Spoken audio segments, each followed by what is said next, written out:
But it's about fucking time that, people open up their eyes if you haven't already bailed out in this shit. It's worthless.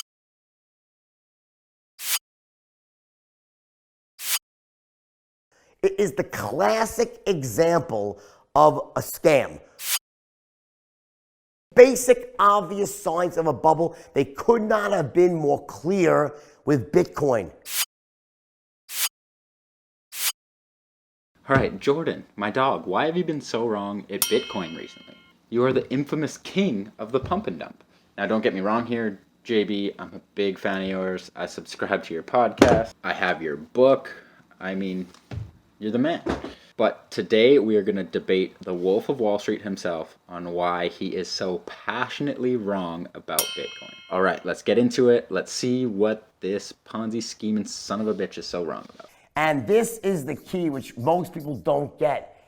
It doesn't matter how much buying you create unless you also withhold supply. The reason I knew for sure, besides all these other things, but the main reason I knew Bitcoin was a scam was because 95% of it at one point was all held by a few players in large blocks and no one knew who they were.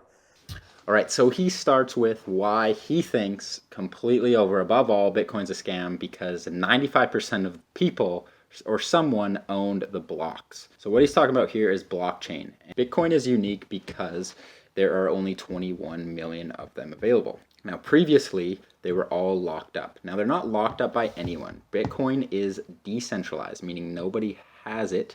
They need to be mined from a software program, and miners get rewarded for pulling those out. So nobody owns the ones that aren't available yet. Now, he does talk about the people who are involved. Yes, there are something called Bitcoin whales. So these whales hold about 42% of all Bitcoin that's available today. There are currently about 2,000 whales out there. That is about 0.01% of all Bitcoin wallet addresses. And a wallet address is a unique code that is specific to you. Now, he is right, and we cannot identify somebody's blockchain address with a physical person unless we do some serious digging. Now, we do know who some of these people are. They are not anonymous. For example, the Winklevoss twins, governments. The FBI has about 144,000 Bitcoin. Actual names from Tim Draper to Barry Silbert to Roger Ver, who is considered the Jesus of Bitcoin. So we know who some of these people are. It is the classic example of a scam. When you have a very few buys, very tightly held most of the float, it's called the float. In other words, it doesn't matter what the cap of Bitcoin is, how much, there could be a $100 billion cap, but if there's only $100 million in the float free trading, the rest is being withheld in tight hands. That's ripe for manipulation. Okay, yes, so he's right in whales can manipulate the market. So it's a big thing in day trading. That's why day trading can be pretty risky with that, because big whales can control the market. Now, he was also talking about the float. First, we need to understand that there are only 21.9 million Bitcoins out there. There is a cap. There's no more to be printed or mined. In his big exclamation, he said, Bitcoin market is 100 billion and there's only 100 million out there. So in the real numbers, about 87% of Bitcoin is actually available to the public today. There's 18 million Bitcoins in existence, and there's 2 million to be left to be mined today. So the actual float is 18 million, and what is still left or held is 2 million. So again, 87% is completely out there for public use. So it was all this intra-trading, people trading amongst themselves. We call that in Wall Street painting the tape. Having these where one person sells to his friend and they keep escalating the price up so it looks like it's going higher, and all the novices, the suckers, I hate to say it, get in because they have this fear of missing out, the greater fool theory, and they hear all these people online saying you're going to get rich, you're going to get rich. Okay, so the greater fool theory he's talking about, let's quickly explain it. It is, I have something and a fool above me pays more for it. So you need to find a greater fool, a greater fool, a greater fool, the price increases. This is pretty much a pyramid scheme is what he's saying, but it's involved in every market.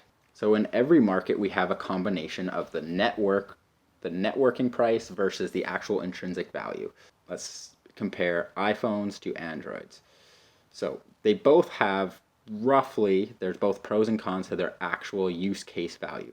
But an iPhone will have all those people behind it, all that network they've built of the greater fools who pay more for it, who've decided to pay more for it. So everything we have is a combination of both, just like Bitcoin is. There could be a lot, and there are a lot of coins that are faster to use, less memory, easier to mine, but as a networking, we've decided that Bitcoin is the best one. So the pyramid scheme example he gave was somebody at the top was selling to all of their friends. Again, Bitcoin is decentralized, so nobody owns it. Nobody owns the top. Bitcoin is mathematically finite. Therefore, there is no benefit for inviting more people in. Again, a pyramid scheme has to be centralized by one entity.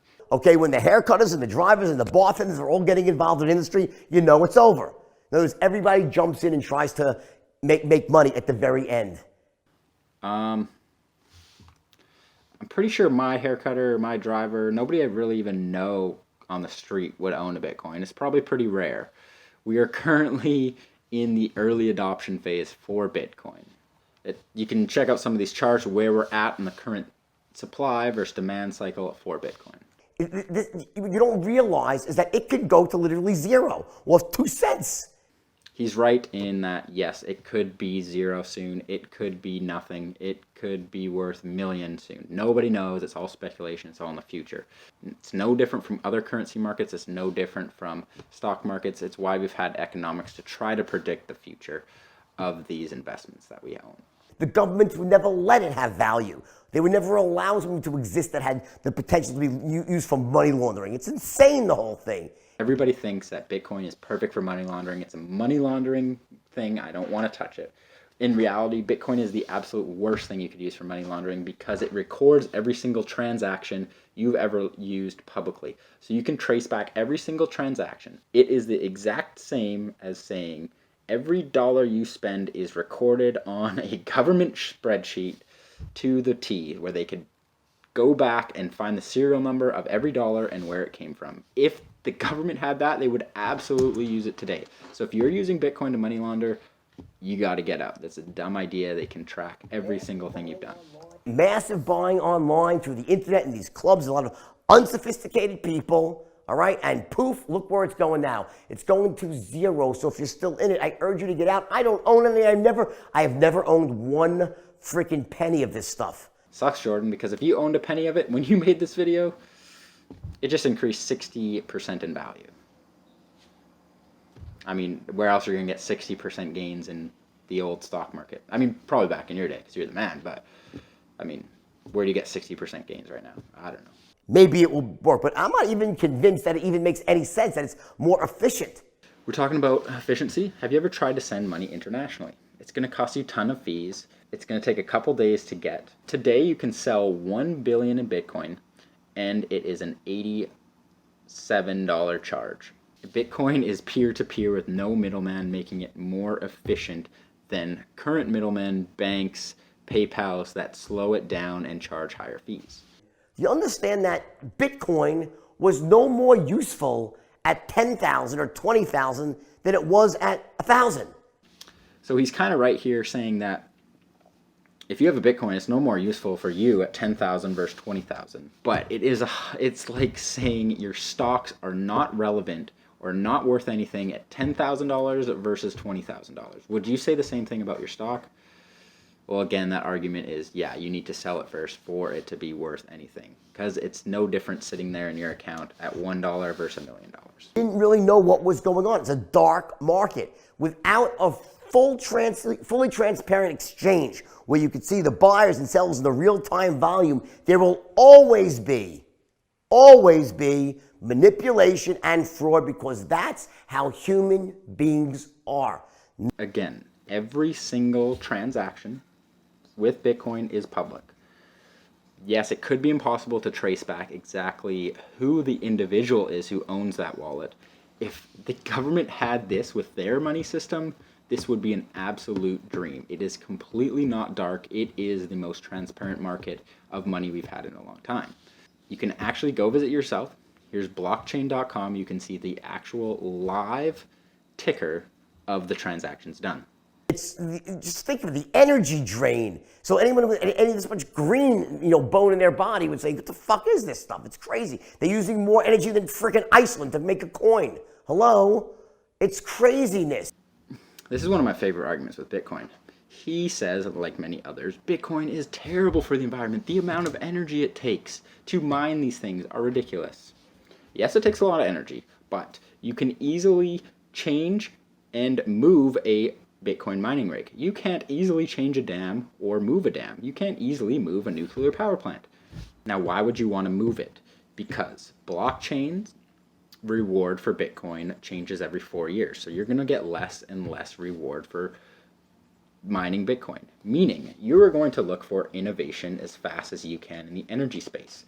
For example, a lot of Bitcoin mining operations have moved to countries like Iceland, where it's much more efficient to have energy than, say, in America, where half of our stuff is nuclear, coal, hydro, electricity.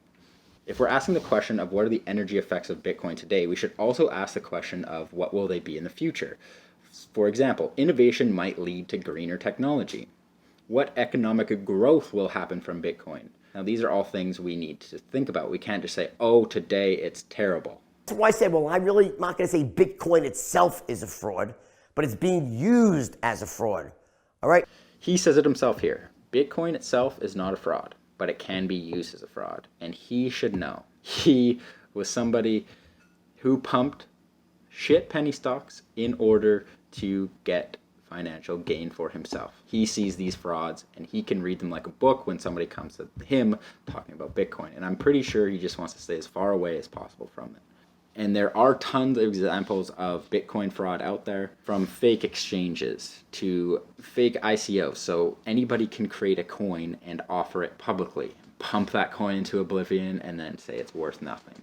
Mining schemes where you invest into a mine that may or may not exist. Tons of multi-level marketing. Now he goes into the takeaway of this video, and honestly, I 100% agree with him. And you should too. Watch this. The lesson is there are no get-rich-quick schemes. But there is only one way to get rich in this world, and that's quick. You have to get rich quick, but not through a scheme. You see, the world's far too expensive to get rich slowly. You'll go broke in the process. The way real success works is you work really hard and you don't get the result. And then you work really hard, you don't get the result. You work even harder, you still don't get the result. You work even harder, still you don't get the result. Then all of a sudden, that one last piece of the puzzle falls into place and bam, you soar to massive success and get rich as Croesus. And people say, well, look, that was an overnight success. It was instant riches. Yeah, after 2 years of really hard work. Understand this.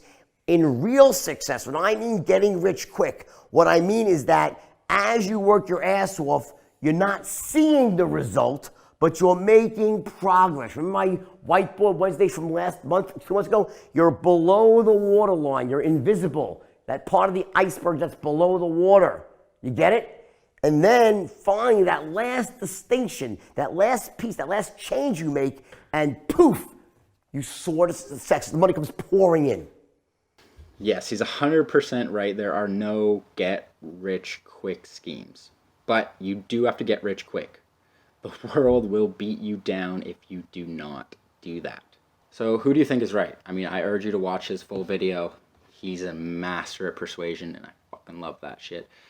You know, I watched it and I was convinced I never want to buy a coin again in my life. But that's kind of why I wanted to make this video. It's because I've done the research for years. I've diversified my portfolio.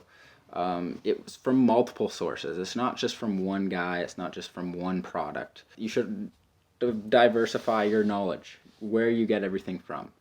And I think this is important to learn, especially in a world where 2020 is just react to everything you see. Now, with all that being said, if you think I made some good points, if you want to support me and diversify your portfolio, maybe buy $100 worth of Bitcoin, you can use a link below to Coinbase. This is a Coinbase exchange I've used. You get $10 in Bitcoin. I get $10 in Bitcoin. Jordan Belfort would be happy. I promoted a product to make a sale. Coinbase will make it easy for you to buy Bitcoin. It's easy for you to transfer. They do have higher fees, but super user friendly. Gonna accept your credit card, gonna accept PayPal. If you want to watch any other videos I have, I'm taking Kevin O'Leary on next. And I have a couple videos about Bitcoin, investing, how to buy it, complete walkthroughs of those exchanges, and just other knowledge. You can check those ones out here. Thanks again.